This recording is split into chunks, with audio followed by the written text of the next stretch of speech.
How to solve the video not playing if the pop-up of video arrives in the Rave app. Hello everyone, my name is Smile, and in this video I'm going to show you how you can solve the problem of when you try to type something in the web browser and the video is available on your screen, but when you tap on it you cannot see the video anymore.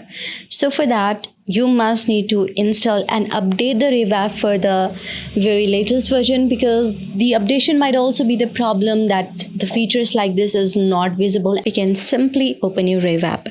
Now when you try to search for some videos right here in the web browser as well, then the video pops up is visible but you cannot open it. Then how do you solve the problem is, go back and long press on the Rave app, tap on the I option right here, scroll down and tap on the storage option. Now what you need to do is tap on clear data and clear cache, and after you clear all the data and cache, now you need to tap on the notifications and now allow all the notifications, because not allowing the notification might also be the problem. So tap on the permissions and give all the permissions to Rave app here.